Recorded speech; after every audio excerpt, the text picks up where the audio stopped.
প্রথমেই আমি আমার অন্তরের অন্তঃস্থল থেকে রূপগঞ্জবাসীর প্রতি কৃতজ্ঞতা জ্ঞাপন করছি যে আপনারা আমাকে এইভাবে ভালোবাসা দিচ্ছেন। হ্যাঁ, তারপর আমাদের মুক্তিযোদ্ধারা যারা আছে, আমাদের দেশকে যারা স্বাধীন করছে, ওরা আজকে এখানে আসছে আমাদের সাথে দেখা করার জন্য। এটা আমাদের জন্য একটা বড় পাওয়া। আমাদের অনেক প্রতিবন্ধী ভাই বোনেরা আছে এখানে, ওরা এখানে আসছে।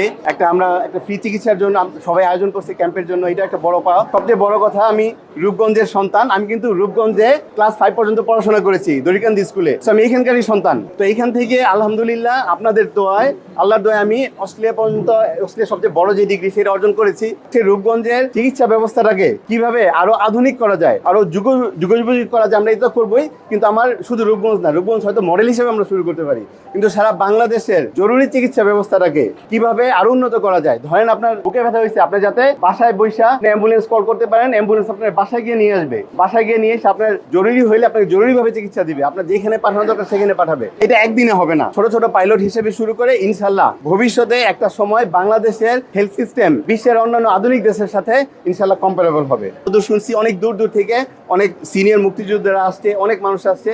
তো যে ভালোবাসাটা আমি পাচ্ছি, মানে এটা ভাষায় প্রকাশ করার মতো না। আমাদের প্রাণপ্রিয় প্রধানমন্ত্রী যেটা 31 দফাতে বলেছেন, 200-র বেশি সার্ভিস ও ফিচারে লেনদেনের সব বিকাশ অ্যাপে সম্ভব।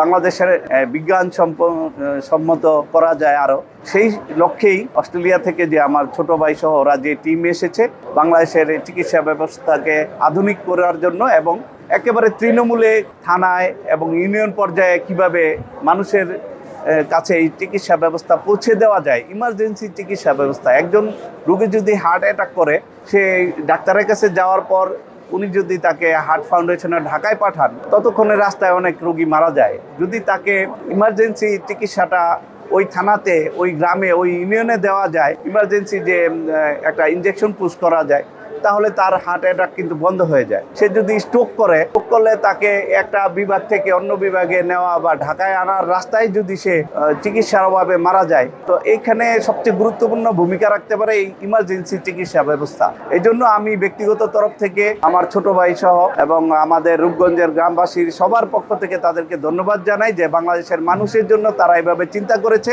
এবং বর্তমান সরকারের যে প্রধানমন্ত্রী দেশনায়ক তারেক রহমানকে আমি ধন্যবাদ জানাই। আজকে আমাদের যে স্বাস্থ্যমন্ত্রী, ওনাকেও ধন্যবাদ জানাই যে ওনারা এই চিকিৎসা ব্যবস্থাকে আরো আধুনিক করার জন্য এই টিমের সাথে আজকে বসে যে গুরুত্বপূর্ণ আলাপ আলোচনা করেছে, সেগুলো ইনশাআল্লাহ খুব দ্রুত সময়ে বাস্তবায়ন হবে। এবং আমাদের রূপগঞ্জবাসী তথা বাংলাদেশের সমস্ত আপামর জনসাধারণ যাতে এই চিকিৎসা ব্যবস্থা দ্রুত তারা পায়, সহজভাবে পায়, সেই আশা ব্যক্ত করি এবং আমি তাদের সাফল্য কামনা করি। আমাদের নতুন একটা ডিপার্টমেন্ট কিন্তু অলরেডি পিজিতে উদ্বোধন হয়ে গিয়েছে, সেটা হচ্ছে ইমার্জেন্সি মেডিকেল ডিপার্টমেন্ট।